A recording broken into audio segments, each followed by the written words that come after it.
The polished marble floor of the lobby was cold beneath his expensive shoes, but Mark felt a warmth spreading through his chest, a self-satisfied heat that had nothing to do with the building's climate control. He glanced at his wife Chloe, who stood a respectful half-step behind him, her hand resting protectively on the slight curve of her belly. He had just concluded a meeting, a brutal negotiation where he had steamrolled a smaller vendor, and the adrenaline of the victory was still singing in his veins. He straightened his tie, a silk affair that cost more than Chloe's entire outfit, and gave her a condescending smile. "See that?" he said, his voice a low, proprietary murmur. "That's how you command a room. That's power." Chloe offered a small, tired smile. "You were very assertive, Mark." He scoffed, the sound echoing slightly in the vast, empty space. "Assertive? Chloe, that was dominant. You have to be dominant in this world, or you get eaten alive." He stopped and turned to face her fully, his eyes sweeping over her simple maternity dress, her comfortable flat shoes, her face that was beautiful but, in his opinion, lacked the sharp, hungry edge of the women he saw in boardrooms. He saw her not as a partner, but as a project, one that was proving stubbornly resistant to his improvements. The pregnancy, her latest complication, was a particular point of contention. It was a drag on his ascent, a future expense, a distraction from the laser focus his ambition required. "You need to understand something," he said, his voice losing its triumphant edge and taking on a familiar, cutting tone. He leaned in, forcing her to meet his gaze. "This life we have, this apartment, the food you eat, the clothes on your back, it's all because of me. Because I go out there and I dominate." His gaze dropped to her stomach. "And now, with this, you're going to be even more dependent. You need to remember your place." He saw a flicker of something in her eyes, hurt, maybe defiance, and it angered him. He needed her to be pliant, grateful. He needed her to know her own value, which, in his estimation, was zero. He delivered the final, crushing blow, the words shaped by his own soaring ego and profound blindness. "Let's be honest, Chloe. Without me, you'd be nothing. A small-town girl with a useless art degree and a baby on the way. You'd be lost. You are nothing without me." The statement landed in the quiet lobby, simple, devastating, final. He thought he had cemented his authority, put her firmly in her place. He was confident. What he didn't know was that Chloe's father, a man he had never met and never once asked about, could buy the very building they were standing in with the interest earned on his investments in a single afternoon. Mark believed he was the master of his own small universe. He had no idea he was just a minor character in a story far grander and more unforgiving than he could possibly imagine, and that the woman he had just dismissed as nothing was about to become the architect of his complete and utter ruin. It's a story that makes you wonder, doesn't it? Have you ever felt underestimated, dismissed by someone who thought they were better than you? It's a feeling that sinks deep. We love hearing from you, so tell us in the comments where you're watching from today. Your support means the world to us. So if you enjoy stories about justice and hidden strength, please give this video a like and subscribe to our channel for more. Now, let's see how a man who thought he had everything learned that he actually had nothing at all. The beginning, like so many stories of ruin, had been deceptively bright. When Chloe first met Mark, she saw potential, but not in the way he saw it in himself. She saw a flicker of a good man buried under layers of insecurity that manifested as blistering ambition. He was a junior analyst at a mid-tier investment firm, but he spoke of it as if he were on the verge of conquering Wall Street. He was handsome, charming, and he pursued her with a relentless energy that she, at first, mistook for passion. She was working as a junior designer at an architectural firm, her own quiet talent beginning to blossom. She loved the clean lines of modernism, the way a structure could create a feeling of peace or of power. Her designs were thoughtful, human-centric, and infused with a subtle elegance that her superiors were just starting to notice. Mark was fascinated by her profession, but not by her passion. He saw it as a status symbol. An architect, he would say at parties, draping his arm around her. My Chloe designs beautiful spaces. He never asked about her specific projects, her inspirations, or the complex interplay of light and material that she could discuss for hours. He only cared about the title. It sounded good. It made him sound good. He encouraged her to leave her job soon after they were married, framing it as a loving gesture. You don't need the stress, he'd said, kissing her forehead. Let me take care of you. You can focus on making our home beautiful. Chloe, who had been raised to believe in the goodness of people, agreed. She saw it as a temporary pause, a chance to focus on their new life together. She poured her creative energy into their apartment, a sleek, modern unit in a new high-rise. She chose furniture that was both beautiful and functional, created layouts that maximized space and light, and turned the sterile box into a warm, inviting home. Mark took the credit. I have a great eye for design, he'd boast to their guests, while Chloe quietly served the drinks. She told herself it didn't matter. She loved him, and his happiness was, for a time, her own. His family, however, was another matter entirely. His mother, Eleanor, was a woman who seemed permanently corseted, both in her posture and her worldview. She viewed Chloe with a thinly veiled suspicion from their very first meeting. Eleanor had meticulously curated her own life to project an image of upper-middle-class success, and Chloe, with her gentle demeanor, her lack of brand-name clothing, and her family from a quiet, unassuming town, did not fit the picture. Chloe is sweet, Eleanor had pronounced after their first dinner together, the word sweet carrying the weight of 1,000 unspoken inadequacies. To Eleanor, sweet meant simple, unambitious, common, not the kind of woman who could advance her son's career. Eleanor's home was a museum of her own perceived status. Every piece of furniture was stiff and formal, every surface polished to a mirror shine. She spoke of her son's brilliance as if it were a scientific fact, a foregone conclusion that he was destined for greatness. And she treated Chloe like a temporary curiosity, a phase Mark was going through before he found a wife more suitable to his future station. Her questions were always probes, designed to highlight Chloe's perceived deficiencies. And your parents, dear, what is it they do again? She would ask, already knowing the answer. Chloe would calmly explain that her mother was a retired librarian and her father was a consultant who managed his own investments. Ah, an investor. How lovely, Eleanor would say, the tone implying he was likely a day trader gambling away a meager pension. The truth was that Alistair Vance consulted with governments and global corporations, and his investments constituted one of the largest private equity portfolios in the world. But Chloe never corrected her. Her father had raised her to believe that a person's worth was in their character, not their bank account. Flaunting wealth was, in his words, a vulgar admission of insecurity. So she stayed quiet, letting Eleanor draw her own, wildly inaccurate conclusions. This quietness was misinterpreted by Mark and his mother as weakness, a confirmation of her insignificance. They couldn't conceive of a world where someone with power and influence would choose not to advertise it. Their entire worldview was built on the scaffolding of external validation. The announcement of Chloe's pregnancy was the catalyst that stripped away the last veneer of Mark's feigned affection.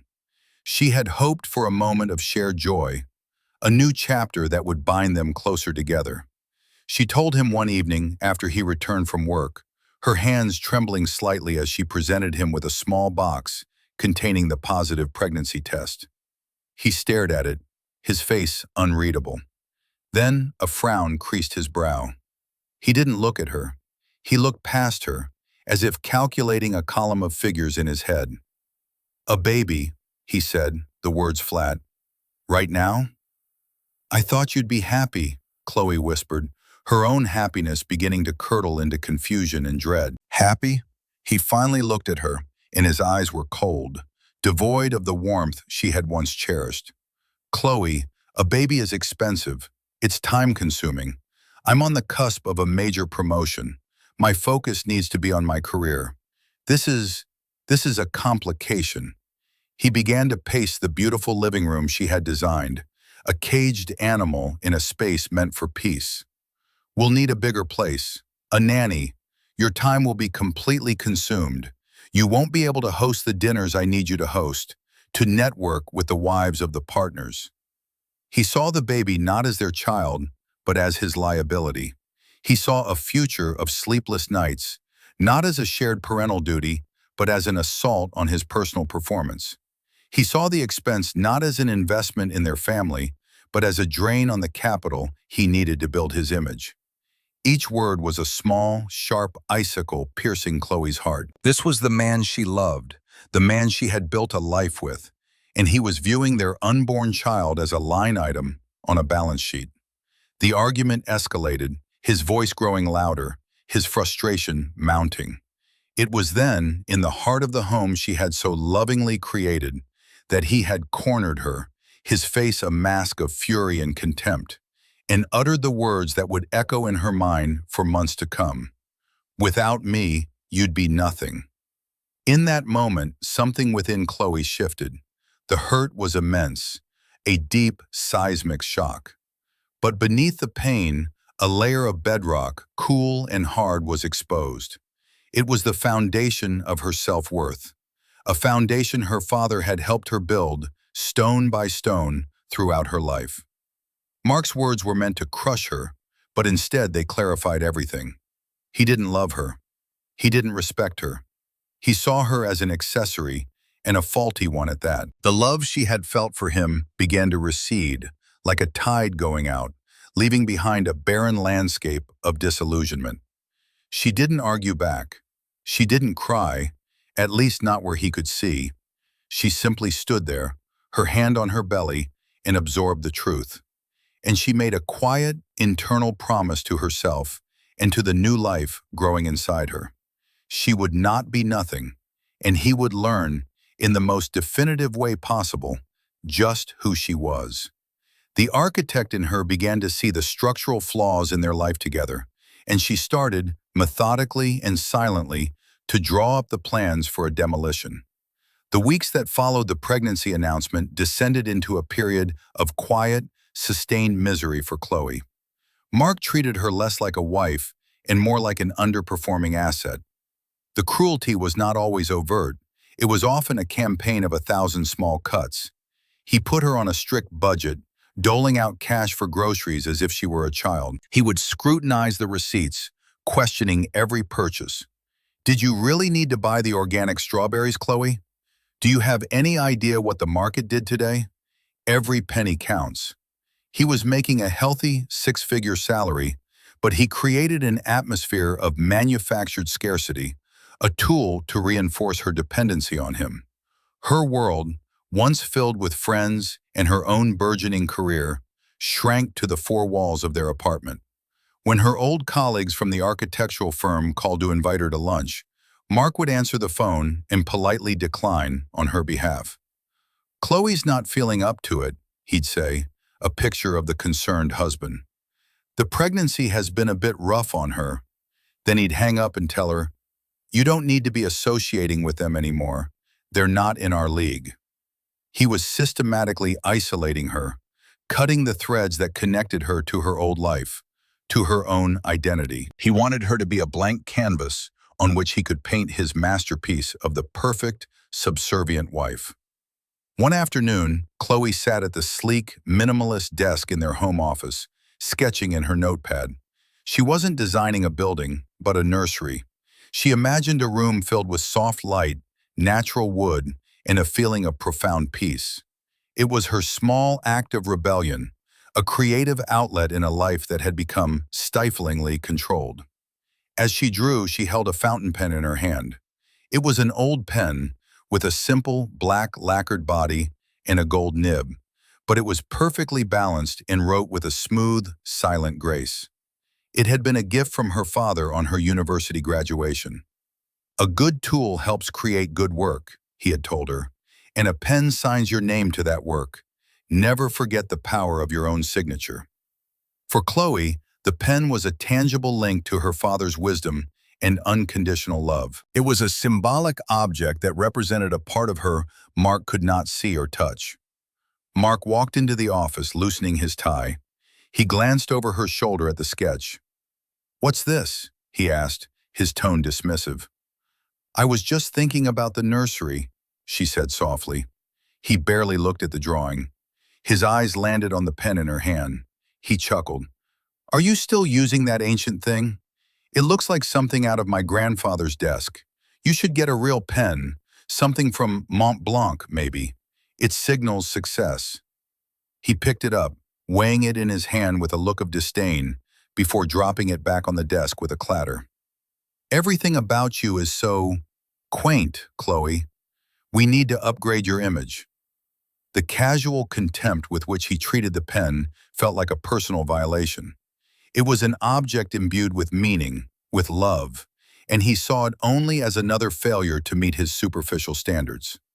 Chloe said nothing. She simply picked up the pen, her fingers curling around its familiar shape, and held it tightly. In her mind, she could hear her father's voice, calm and steady. "Patience, my darling. The strongest structures are built on the deepest foundations. Let him think the ground is solid." The humiliation intensified with the arrival of his mother. Eleanor invited herself over for a weekend, ostensibly to help Chloe prepare for the baby. Her help consisted of a running commentary on Chloe's perceived failings as a future mother and homemaker. She walked through the apartment, running a finger over a surface Chloe had cleaned only an hour before, and sighed. "A home needs constant attention, dear, especially with a baby on the way. You have to be vigilant against clutter." She inspected the contents of the refrigerator, her lips pursed in disapproval. "So much processed food. I only ever gave Mark fresh, organic purees I made myself. A child's palate is developed in the womb, you know." The worst of it came one evening when they sat in the living room. Eleanor was knitting something in a garish shade of yellow. "I do hope the baby has Mark's drive," she said, not looking up from her needles. "It's so important to have ambition. Your family, Chloe, they're very content, aren't they? It's a different way of life." The implication was clear. Her family was stagnant, unambitious, and she carried that same genetic flaw. Chloe felt a hot surge of anger, but she pushed it down, transforming it into a cool, clear resolve. She thought of her content father, who quietly shaped global markets and funded philanthropic ventures that changed thousands of lives. She thought of her content mother, a librarian who had ignited a love of learning in generations of children. Theirs was a richness Mark and Eleanor, with their desperate scrabbling for status, could never comprehend. "My family values integrity and kindness over ambition," Chloe said, her voice even and calm. "I hope our child inherits that." Eleanor gave a tight, thin-lipped smile. "Of course, dear. Kindness is a nice quality to have." The dismissal in her tone was absolute. That night, long after Mark and his mother were asleep, Chloe sat at the desk again. The city lights glittered outside the panoramic window. She opened her laptop. There were no architectural designs on the screen. Instead, there were encrypted emails, financial statements, and legal documents. She put on a headset and made a call. The voice that answered was crisp and professional. "Vance Holdings, legal department. This is Mr. Sterling." "David, it's Chloe," she said, her voice now stripped of its soft, wifely cadence. It was the voice of a woman in command. "I've reviewed the preliminary asset report. It's thorough." "Good evening, Ms. Vance," the lawyer replied. "We've confirmed what you suspected. Mr. Peterson's entire financial identity, his employment, his lease, his credit lines, it's all interwoven with entities that fall under the holding company's umbrella. He's built his entire life on your father's foundation, and he has no idea." Chloe looked at the fountain pen lying on the desk beside her. "He thinks the ground is solid," she murmured, almost to herself. "How long will it take to prepare the necessary paperwork for a full asset seizure and contract termination?" Contingent on Mr. Vance's final authorization, we can have everything ready to execute within 48 hours, the lawyer said. Good, Chloe replied. My father will be in town next week. I believe my husband is planning a dinner party. It seems like the perfect occasion. A quiet, determined strength flowed through her. The humiliation she had endured was not just a source of pain. It was now data. Each insult, each act of control, each moment of disrespect was a grievance she had carefully catalogued. Mark thought he was building an empire. He had no idea he was simply providing the blueprints for his own destruction. The architect was about to get to work. The weeks leading up to the dinner party saw Mark at his most insufferable. He had, through what he described as sheer force of will and strategic genius, secured a meeting with the leadership of Vance Holdings. It was a legendary, almost mythical entity in his world. Vance Holdings was the silent partner, the unseen hand behind dozens of major corporations, including the parent company of Mark's own firm. Landing them as a direct client would not just be a promotion for Mark, it would be an ascension. He would be a made man. You don't understand, Chloe, he said, pacing their living room with the energy of a hummingbird. Alistair Vance is a ghost. No one gets a meeting. But my proposal, my numbers, they were undeniable. They had to see me. He was convinced that his brilliance had pierced the veil of the reclusive billionaire's world. The truth, of course, was much simpler. Chloe had made a phone call. Father, she had said, I think it's time you met my husband. The dinner party was Mark's coronation, and he was the obsessive director of the entire production. This isn't just a dinner, Chloe, he lectured. This is theater. It's about projecting an image of effortless success. His idea of effortless involved days of frantic, high-stress planning, all of which fell on Chloe. He dictated the menu, insisting on dishes that were complicated and pretentious. He curated the guest list, his boss, Robert Davenport, a few senior partners whose favor he was currying, and of course his mother, Eleanor, who would serve as the matriarchal seal of approval. The guests of honor, the delegation from Vance Holdings, were the sun around which his entire universe now revolved. You need to look the part, he told Chloe 2 days before the party.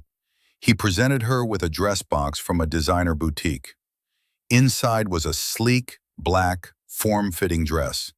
It was beautiful, but it was also several sizes too small. Chloe looked at the dress, then at her own pregnant form in the mirror. Mark, this won't fit me. It's aspirational, he said, waving away her concern. Just wear some of that shapewear stuff. You need to look sharp, not maternal. These are serious people. The cruelty of the gesture was breathtaking. He wasn't just ignoring her pregnancy, he was actively trying to erase it, to literally squeeze it out of sight because it didn't fit his narrative. Chloe didn't argue. She simply took the box, and in the privacy of her closet, she placed it next to the elegant, custom-made midnight blue silk gown her father's personal shopper had sent over that morning. A dress designed to celebrate her changing body, not to shame it. The day of the party was a symphony of tension. Mark was a storm of nervous energy, barking orders, adjusting cutlery, and changing the lighting a dozen times. Chloe moved through the chaos with an almost preternatural calm.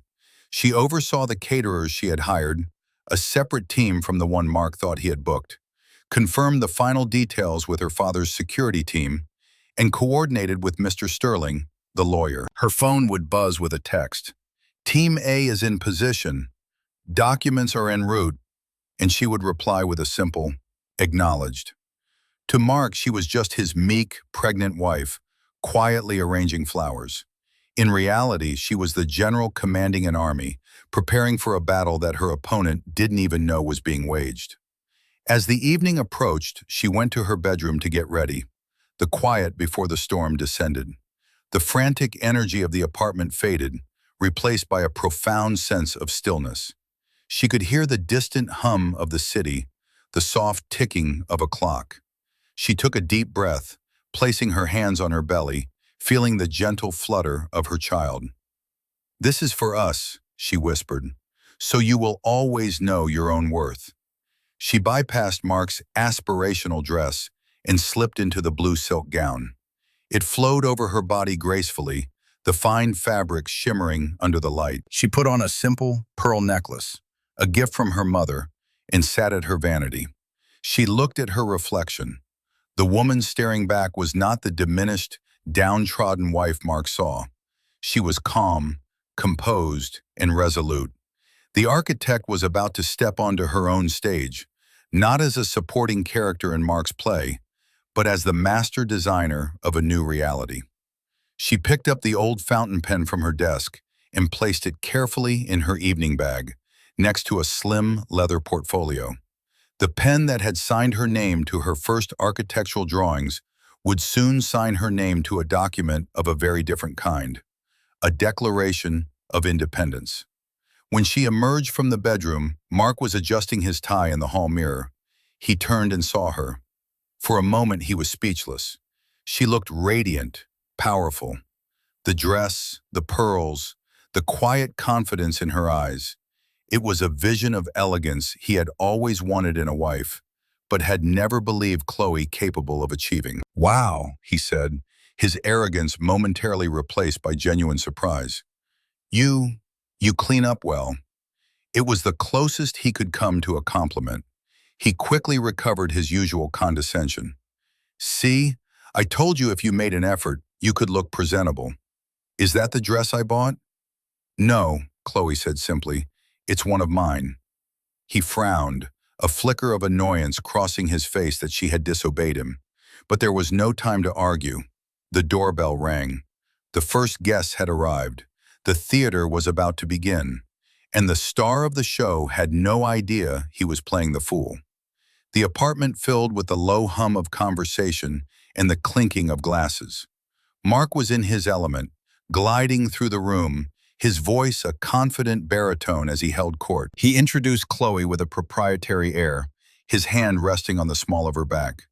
"This is my wife, Chloe," he'd say, and then immediately pivot the conversation back to himself, his recent successes, his brilliant analysis of the market. Chloe played her part with a quiet grace, smiling, nodding, her calmness a stark contrast to Mark's manic energy.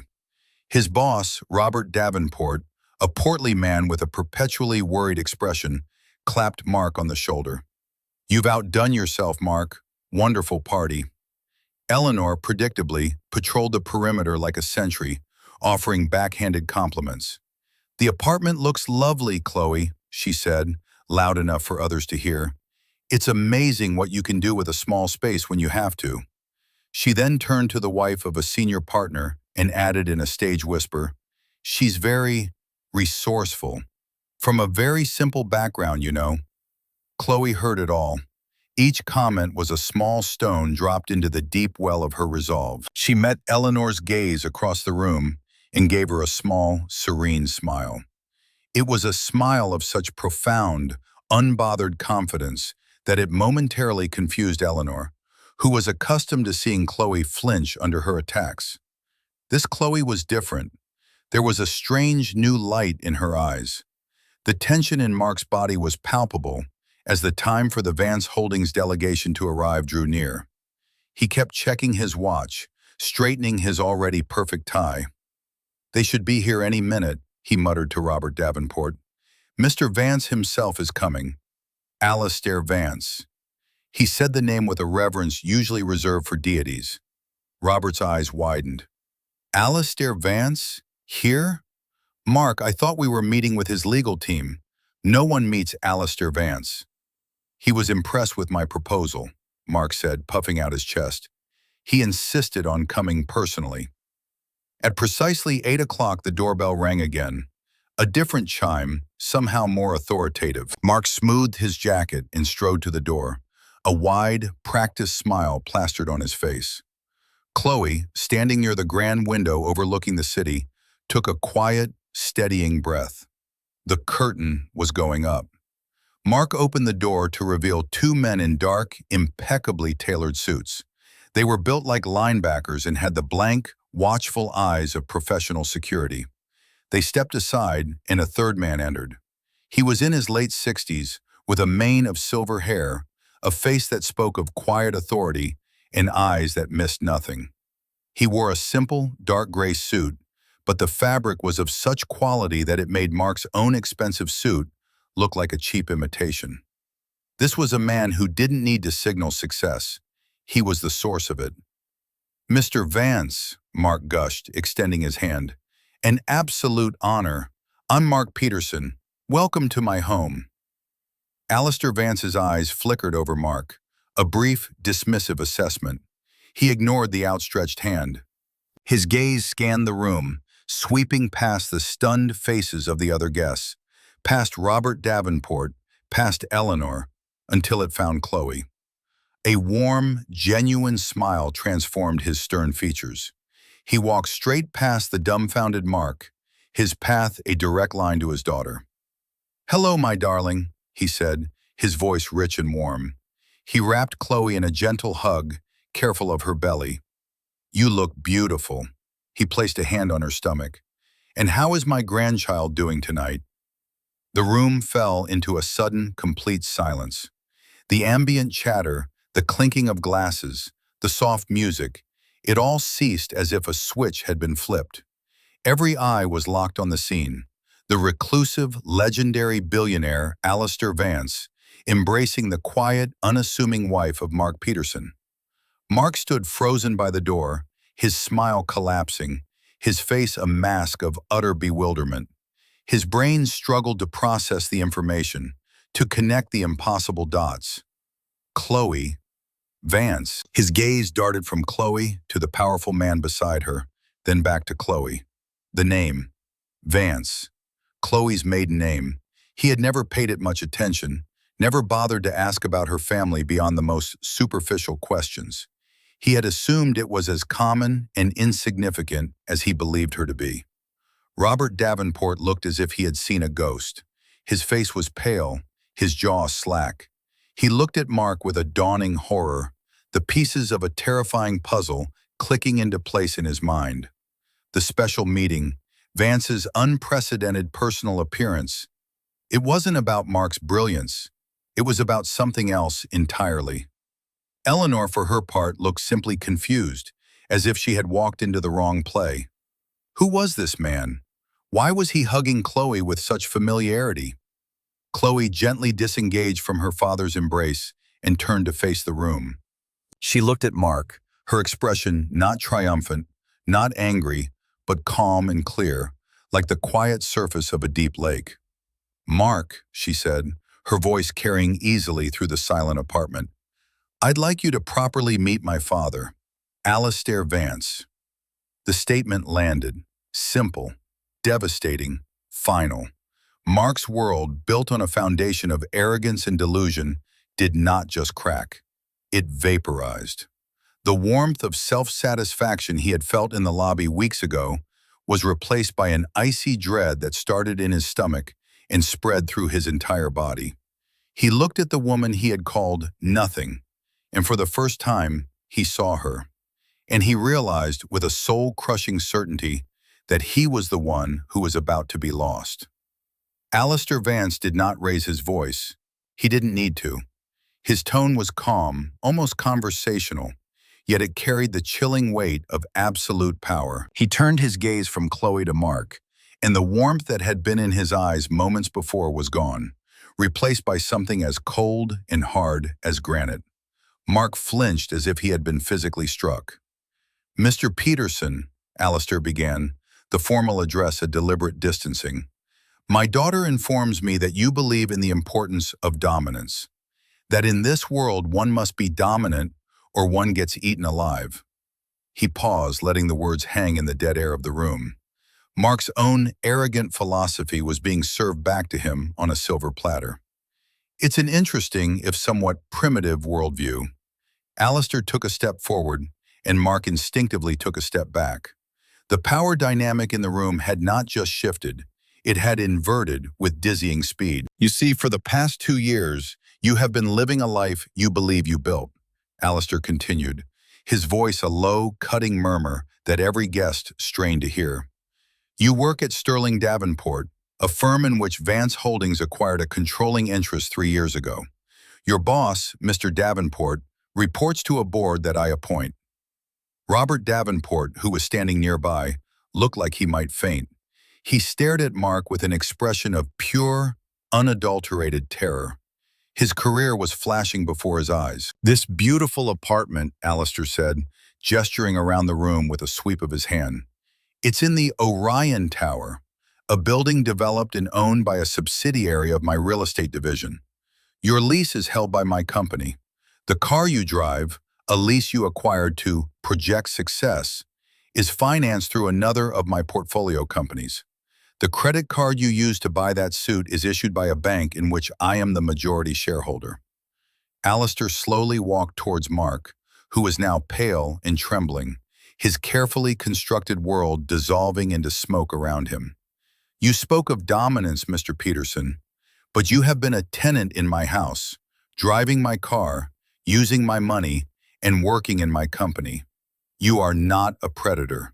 You have merely been a mouse, living in the walls of a lion's den, mistaking the lion's indifference for your own supremacy." The verbal chess match was over in a handful of moves. "Checkmate. And in my house," Alistair's voice dropped, becoming even quieter, yet more intense, "you have been abusing its most precious occupant." He was now standing directly in front of Mark. "You told my daughter, the mother of my grandchild, that she would be nothing without you. A small-town girl with a useless art degree. Let's talk about that degree." He turned slightly to address the stunned guests. "Chloe graduated summa cum laude from one of the finest architectural programs in the country. Her final year thesis on sustainable urban design won the prestigious Haskell Prize. The small firm she worked for before her marriage was in negotiations to make her a junior partner at the age of 26. She put her career on hold because she believed in you. A miscalculation she is now correcting." He turned back to Mark. "You dismissed her. You humiliated her. You tried to control her. You sought to isolate her from her friends and diminish her spirit. You complained about the expense of a child while living a life funded entirely by the family you held in contempt. It was the list of grievances, delivered with the cold, precise finality of a judge passing sentence." Robert Davenport, seeing his entire professional life about to go up in flames, finally found his voice. "Mark," he stammered, his face slick with sweat. You're fired, obviously. Security will escort you from the premises in the morning. Clear out your desk. You're done." Mark's legs seemed to give way. He stumbled, his eyes wide with panic. He looked past Alistair, his gaze desperately seeking out Chloe. This couldn't be happening. It was a nightmare. He saw her standing there, serene and untouched by the chaos, and a pathetic, desperate hope flickered within him. He could appeal to her, to their history, to the love he had so carelessly thrown away. "Chloe," he choked out, his voice a strangled plea. "Chloe, please, I love you. I didn't know. I was stressed. The promotion. I said things I didn't mean." He started to move towards her, his hands outstretched in a gesture of supplication. One of Alistair's security guards moved silently, blocking his path. Chloe met his desperate gaze. Her own eyes filled not with hatred, but with a profound and sorrowful clarity. She took a step forward, and from her small evening bag, she produced the slim leather portfolio. She opened it and took out 2 documents, along with the old black fountain pen. "You were right about one thing, Mark," she said, her voice clear and steady, cutting through his pathetic babbling. "I was becoming nothing. I was becoming nothing with you." She placed the documents on a nearby console table. They were divorce papers and an application for a restraining order. She uncapped the fountain pen, the pen he had derided as ancient. Its gold nib gleamed under the light. With a steady, deliberate hand, she signed her name on the indicated lines. The signature was elegant, confident, and final. "It's time for me to be something without you," she said softly. The quiet bomb had been dropped. The demolition was complete. All that was left was the dust. The aftermath of the revelation was a tableau of shock and frantic damage control. Mark stared at the signed papers on the console table as if they were venomous snakes. The ink, a deep, dark blue, seemed to mock him from the page. His signature, the one that mattered, was already there. Chloe Vance, not Peterson. "No," he whispered, shaking his head in disbelief. "Chloe, you can't." He turned from her to Alistair, his desperation curdling into a sniveling appeal. "Mr. Vance, sir, please. This is a misunderstanding, a family matter. We can work this out. I love your daughter. I'll do anything. I'll change." Alistair looked at him with an expression of pure, unadulterated contempt. "Love? You don't know the meaning of the word. You saw my daughter as a possession, a stepping stone. Your love was a line item in your budget for social advancement. The time for change was every single day you chose to belittle her instead of cherish her. That time has passed." It was at this moment that Eleanor, who had been frozen in a state of horrified paralysis, finally sprang into action. She rushed forward, her face a pinched mask of fury and indignation. She ignored Alistair and directed her venom at the one person she still believed she could intimidate. "Chloe, what is the meaning of this? You are his wife. You are having his child. You have a duty. You can't just throw away your marriage, your family, over a few cross words." Chloe faced her mother-in-law, her posture erect, her dignity a shield.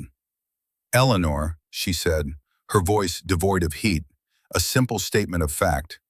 "This isn't about a few cross words. This is about a fundamental lack of respect. It's about cruelty disguised as ambition. You raised a son who believes that a person's worth is measured by their status and their bank account." She paused, letting the moral mirror do its work. "And you taught him that. You looked at me and saw nothing of value because I didn't fit your narrow, superficial definition of success. You are both blind to what truly matters." Eleanor sputtered, speechless. For the first time in her life, she was confronted with a truth she could not dismiss or belittle. Her own snobbery, her own toxic values, were being reflected back at her with devastating clarity. Robert Davenport and the other partners, meanwhile, were engaged in a desperate ballet of apology and deference towards Alistair. "Mr. Vance, I am mortified," Robert stammered. "I had no idea of the situation. This man Peterson will never work in this industry again.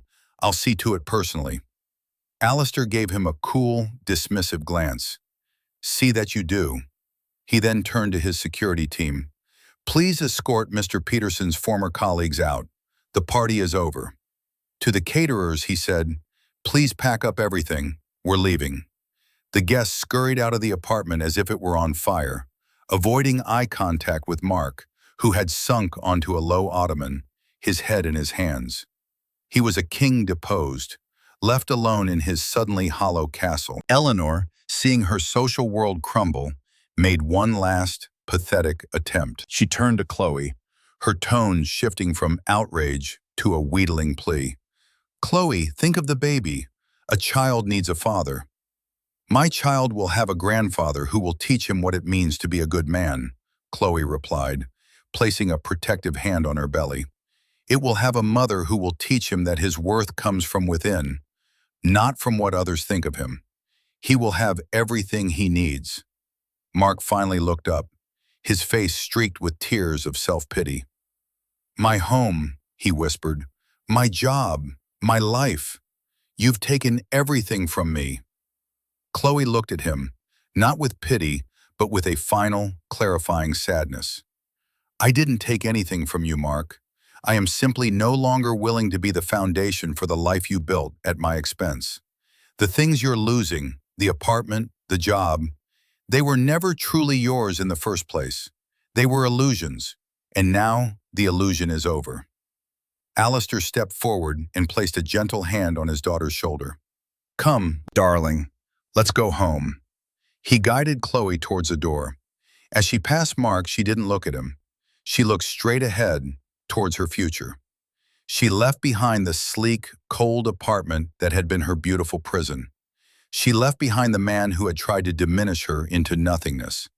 She walked out of the ruins, not looking back, the architect of her own liberation. The only sounds left in the silent room were the quiet, shuddering sobs of a man who had just learned that when you have nothing on the inside, it takes very little to leave you with nothing on the outside. The months that followed were a study in contrasts, a perfect narrative symmetry of justice. Mark's fall was as swift as it was brutal. Fired in the most humiliating way possible, he was also blacklisted. Robert Davenport, terrified of any lingering association with him, made sure every major firm in the city knew Mark Peterson was poison. The name Alistair Vance carried more weight than any resume. Mark's desperate calls to former colleagues went unreturned. His emails were deleted unread. The network he had spent years cultivating, built on transactional relationships and feigned camaraderie, evaporated overnight. Within a week, a formal eviction notice arrived. The legal language was cold and impersonal. The apartment, which he had seen as the ultimate symbol of his arrival, was repossessed by its true owner. He had 30 days to vacate. He scrambled to find a new place, but with no job and a credit report that was now surely flagged, he could only afford a cramped, dingy room in a shared house on the far side of the city. The sleek, minimalist furniture he had been so proud of was sold for pennies on the dollar to cover his mounting legal fees for the divorce.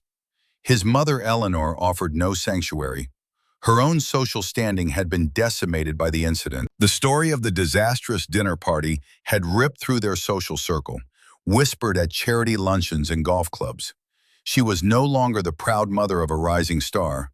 She was the mother of a pariah, a fool who had insulted a billionaire's daughter. Her friends became distant. The invitations stopped coming. In her bitterness, she blamed not her son's cruelty or her own snobbery, but Chloe's deceit. "She lied to us," Eleanor would complain to anyone who would listen. "She pretended to be someone she wasn't." She failed to grasp the irony that Chloe had never pretended at all. They had simply projected their own prejudices onto her. Her relationship with Mark fractured under the strain, turning into a cycle of blame and resentment.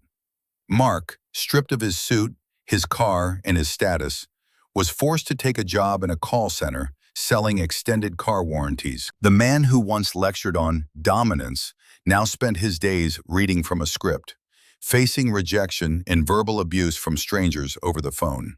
He was truly nothing, just as he had predicted for Chloe, but the prophecy had boomeranged with devastating accuracy.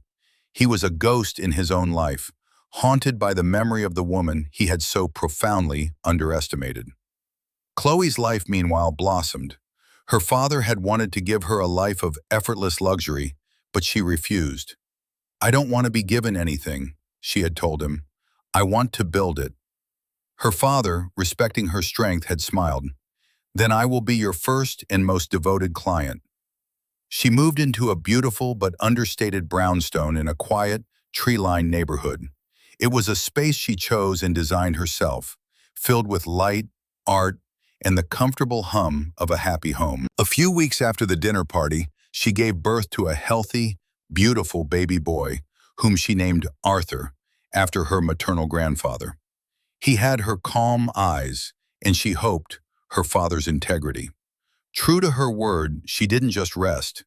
With her father's backing, she established her own architectural firm, Vance Design and Development. But it wasn't just a vanity project, it was a firm with a mission. She focused on projects that had been the subject of her award-winning thesis: sustainable, community-focused urban development. She hired a small, brilliant team of young architects who shared her vision. Her first project was transforming a derelict warehouse district not into luxury lofts, but into a mixed-use space with affordable housing, artist studios, a community garden, and a public library. Her name began to appear in architectural journals again, this time not as a promising student, but as an innovative and visionary leader. People spoke of her clear-eyed designs, her commitment to ethical practices, and her quiet, confident leadership. She was no longer just Alistair Vance's daughter. She was a force in her own right. Her worth, which had always been there, was now visible to the world, not because of her father's money, but because she was finally free to express her own talent and character. She had not sought revenge. She had simply chosen to thrive. And in the end, her success was a far more profound and satisfying form of justice than any punishment she could have devised. She had become everything, not in opposition to Mark, but in the peaceful, powerful pursuit of her own truth. The final scene of Mark's downfall was not dramatic. It was mundane, which made it all the more poetic. One rainy afternoon, he was on his lunch break from the call center, huddled under an awning, eating a sandwich from a paper bag. A luxury town car, the kind he used to dream of owning, pulled up to the curb. The back window glided down. Inside, Chloe sat in the back, her son Arthur in his car seat beside her. She wasn't looking at Mark. She was looking at the building across the street, a new, beautifully designed community center that was nearing completion. It was one of her projects. Mark froze, sandwich halfway to his mouth. He saw her, and for a moment, he saw everything he had lost. Not the money, not the status, but the grace, the intelligence, the quiet strength he had been too blind to see. She was radiant, confident, a creator of beautiful things, and he was a man in a cheap suit, getting wet in the rain. She never even saw him. The car pulled away, leaving him alone with the bitter taste of his own insignificance. Months later, Chloe stood in her office, a light-filled space overlooking the city. The walls were covered in blueprints and renderings of her firm's next project. On her desk, among the clutter of design tools and papers, sat the old black fountain pen in a simple wooden holder. It was a reminder not of the contract it had signed, but of the principle it represented. The power of one's own signature, one's own work, one's own worth. She held baby Arthur in her arms, pointing him towards the window. Below them, the city sprawled out, a complex tapestry of steel, glass, and human lives. "Look, Artie," she said softly, "everything you see out there, it's all connected. It's a structure. Some parts are strong, and some are weak. Some are built to last, and some are just for show." She rocked him gently, her heart full not with the satisfaction of victory, but with the quiet joy of peace and purpose. The most important thing is to have a strong foundation, a foundation of kindness, of integrity, of knowing who you are. If you have that, no one can ever tell you that you are nothing. You will always be everything. The baby gurgled, reaching a small hand towards the window, towards the future his mother was building. Chloe smiled, a genuine, peaceful smile. She had faced humiliation with dignity, answered cruelty with clarity, and reclaimed her life not by destroying another's, but by building her own. Her story wasn't one of revenge, but of restoration. She had proven that true strength isn't about dominance or control over others. It's the quiet, unshakable power that comes from knowing your own value, a value that no one can give you and no one can take away. And so, a man who believed his worth came from his title and his possessions was left with neither, discovering he was hollow inside. And a woman who was told she was nothing remembered the truth of her own foundation and built a world from it. What do you think is the most important foundation for a happy life? Is it love, integrity, or self-respect? Let us know your thoughts in the comments below. Thank you for joining us for this story. If you found it meaningful, please show your support by liking this video and subscribing for more stories of justice, strength, and redemption. We'll see you next time.